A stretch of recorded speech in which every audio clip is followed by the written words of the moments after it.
Nos encontramos con Fernando Gutiérrez Almeida y María García Marichal. ¿Cómo se encuentran? Muy bien, yo muy bien. ¿Ustedes? Buenísimo, gracias por la invitación. Muchas gracias. No, por favor. Bueno, ellos se presentaron el libro Un sueño dentro de un sueño en el Centro Cultural Miguel Ángel Pareja, que no recuerdo hace cuánto fue ya.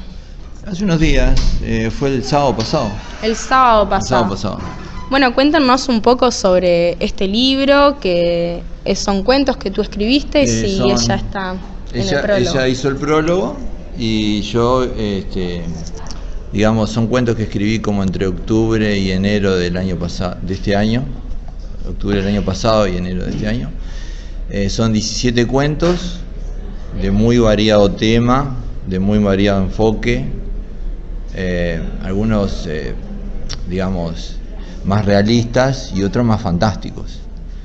También contiene 2 poemas en prosa y una pequeña reflexión filosófica al final que se llama El secreto de una manzana. ¿Y cuál sería la referencia? El secreto de una manzana se trata de una cuestión filosófica que parece sencilla pero es difícil, y es definir lo que es el interior o qué es algo interior. Muchas veces llamamos interior a lo espiritual, por ejemplo, pero podría existir también el interior de una manzana. ¿Cómo se pusieron de acuerdo para el prólogo? En esta instancia, ¿el prólogo lo hiciste tú? Sí, el prólogo está escrito por mí. Fernando me pidió si quería hacer el prólogo del libro y yo me sentí sumamente feliz y orgullosa porque me encanta la forma de escribir de Fernando. Es una serie de cuentos absolutamente disruptivos con respecto a lo que es la temática de los cuentos a los que nosotros estamos acostumbrados en general, tanto dentro de lo que son los libros de autores nacionales como de autores extranjeros. Entonces, había varias cosas que a mí me encantaban de la literatura de Fernando. Su originalidad, la enorme versatilidad con que pasa de una forma de narración a otra, de escribir en primera persona a segunda, a tercera, los distintos cuentos, las temáticas que van, como te decía él, desde el realismo a la ciencia ficción o a la filosofía, la matemática, porque el señor es profesor de filosofía y profesor de matemática. Entonces hay toda una articulación dentro de sus cuentos que los hace sumamente interesantes, muy, muy fáciles de leer, tal vez no fáciles de entender, pero sí muy fáciles de leer, encantadores, sorpresivos y sorprendentes. Entonces, el hecho de que mi amigo, porque nos hemos hecho amigos en el grupo de desayunos literarios del Centro Cultural Carlitos, integramos un grupo de amigos, el hecho de que mi amigo y quien fue mi compañero de trabajo, porque yo trabajé en el Manuel Rosé con Fernando, me pidiera que escribiera su prólogo, fue para mí como que me premiara con algo muy especial. Y escribí el prólogo como yo lo sentí después de haber leído los cuentos. Bueno, sobre esto que nos contabas, que es profesor, sos profesor de matemática, de filosofía. Empecé con el profesorado de filosofía allá por el año 91. Lo abandoné porque, bueno, cosas de la vida. Volví y cuando volví decidí hacer los 2 profesorados juntos, matemática y filosofía. Es decir, cuando me decido hago un montón de cosas juntas en realidad. Y entonces, sí, ya me recibí en las 2 carreras, sí. Y estoy contento con las 2. Bueno, contámonos un poco sobre tu trayectoria. ¿Cómo saltaste de matemática a filosofía y ahora nos contabas que empezaste a escribir desde ya muy chico? Sí, a los 9 o 10 años ya me interesé por la poesía, que es lo primero que uno encuentra en el camino. Y estuve muchísimos años en la poesía y creyéndome poeta, no sé si era poeta o no. Todos lo somos.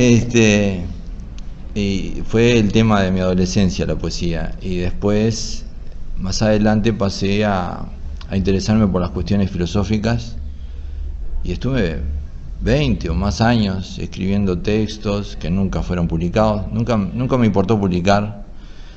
Los tengo todos en un blog y muchos se perdieron. Me acuerdo que yo formé parte de un grupo en Yahoo, que ya no existe, Ya no existen los grupos de Yahoo. Y ahí escribí, intercambiábamos con otras personas de distintas partes del mundo, y todo eso se perdió.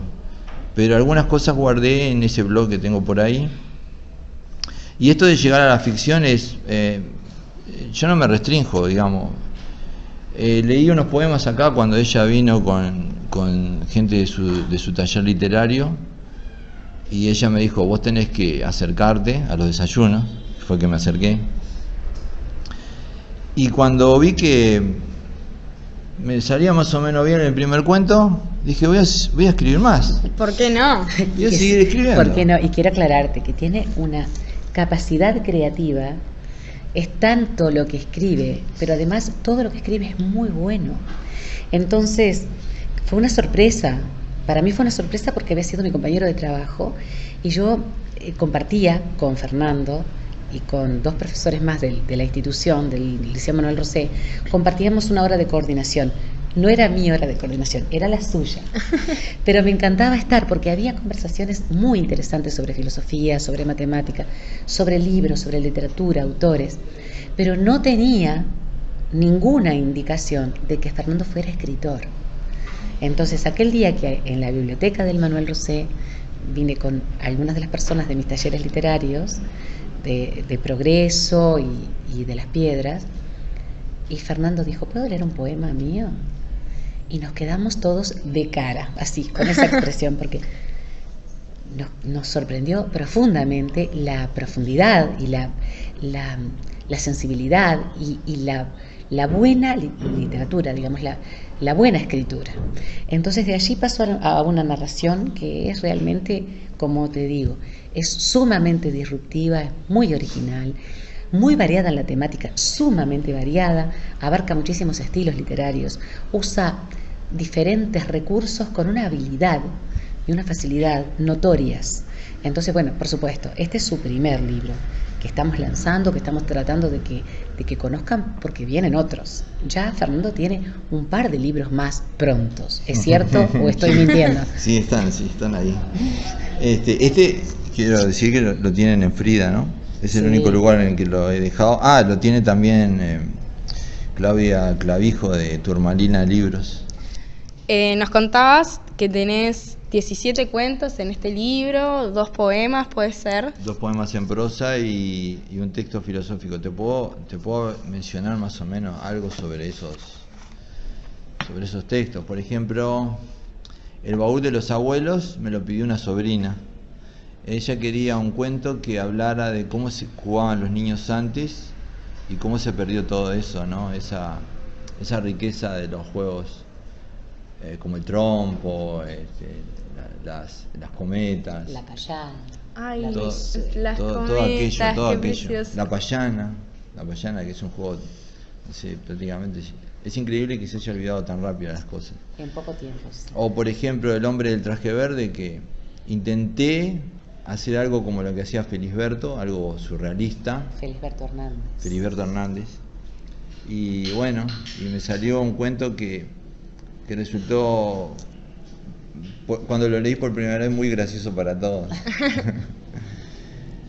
O por ejemplo Demasiado a lo hondo, por decirte uno más, en el que es un relato en primera persona de una persona que nadó demasiado a lo hondo y entonces empieza a pensar cómo volver a la orilla. Ay, El cuento es eso. Que le pasan todo lo que pasa por su mente y todo lo que se esfuerza para volver para salvarse. claro. Pero también hay temáticas que están muy sensibles, que están muy bien pintadas en los cuentos, muy bien narradas, temáticas que son de denuncia, por ejemplo. Pero están tan bien narradas que no resulta una denuncia, sino que resulta una realidad con la que vos te enojás directamente. Por ejemplo, me acuerdo de Cancerbero, que para mí es de los mejores cuentos del libro. O por ejemplo, el hecho de entrar en el misterio de la existencia y la no existencia, del tiempo como algo no lineal, pero en cuentos que son absolutamente hermosos de leer para cualquier niño que tenga más o menos 7 u 8 años en adelante, hasta la edad que quieras. Es realmente una muy, muy buena producción. Por eso yo estoy encantada de poder haber hecho el prólogo y encantada de haber podido participar y de estar participando, por ejemplo, ahora con ustedes en el programa, porque es de una calidad superior, excelente. Ay, qué lindo que estas palabras que decís. Sí, pero es que vos sabés que lo siento así, él Sí, sabe yo te que agradezco además, mucho. es que él sabe que sí, que lo siento de esa manera. ¿Y en qué te inspiraste tú en hacer el prólogo y tú en hacer el libro o los cuentos? Mira, Los cuentos. el libro tiene vetas de todos lados. Digo, por ejemplo, ese intento mío de hacer algo como lo de Felisberto Hernández, o por ejemplo, el propio título, voy a revelar un secreto. El título se refiere tiene el mismo nombre que un poema de Edgar Allan Poe. Es un poema que se llama Un sueño dentro de un sueño. Y yo no lo digo en ningún momento. Ay, Bueno, te reveló el secreto. Y hay, por ejemplo, no sé, por ejemplo, hay un cuento de ciencia ficción que es una carta de un empresario escrita en el año 2180, que se llama Acerca de mi colección de indigentes. Y el título suena terrible.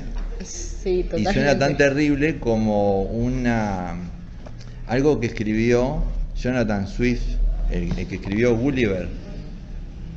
Jonathan Swift escribió algo, y por eso, que tiene que ver con esto que escribí yo, y por eso se lo dedico a él, dedicado a la memoria de Jonathan Swift. Pero ahí sí, no lo voy a decir, no voy a decir No, qué no. texto de Jonathan Swift es, No, lo no tiene que averiguar el lector.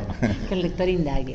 Exacto. Y así mucho como eso mejor. hay montañas de pistas que apuntan, por ejemplo, a mi pasado como joven montevideano.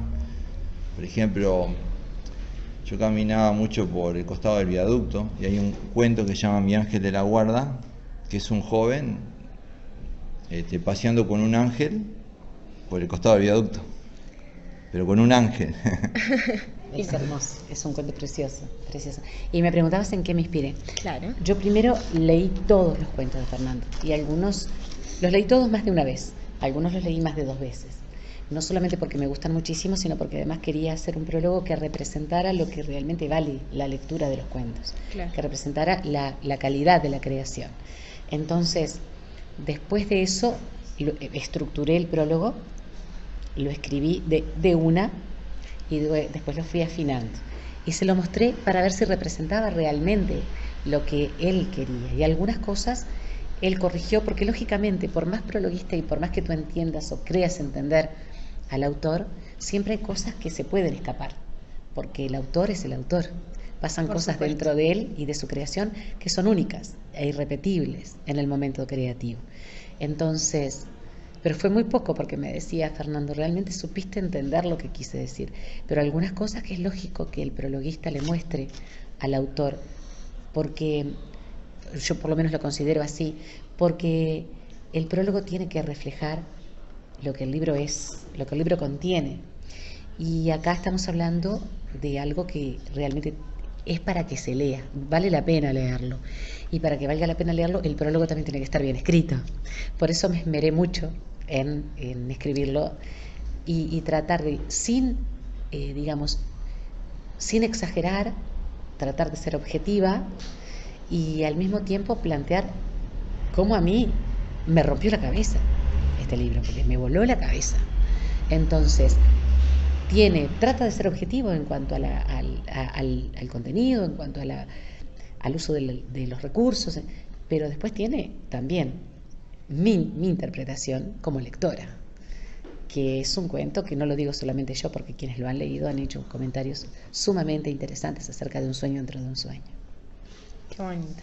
Bueno, les voy a preguntar sobre los proyectos que estábamos hablando detrás de cámaras y vos mencionaste que tiene unos libros ahí por sacar. Bueno, sí, tengo 2 colecciones de cuentos, son cuentos cortos. Aparece uno largo. Hay una colección que se va a llamar Caja de Sorpresas, donde hay un cuento largo de ciencia ficción que se llama Proteo. Y yo digo que ese libro es mucho más variado que este, en su temática, en sus enfoques, hasta el punto de que le llamé Caja de Sorpresas por eso. El siguiente libro, Cajas de Sorpresa, entonces. Y no sé cuál va a ir primero. Y el otro se llama Tenebridades y va a ser una colección de cuentos de horror. O sea, ya va a ser un libro con una temática bien determinada. Claro. Va a estar dentro de un género, digamos. Que yo no digo que es terror, porque el terror y el horror son dos cosas distintas. El género terror implica que pongamos algo de suspenso, y puede haber algo de suspenso en mis cuentos, pero básicamente en esos cuentos de tenebridad lo que va a haber es asomarse a realidades oscuras, por así decirlo, realidades Claro. oscuras.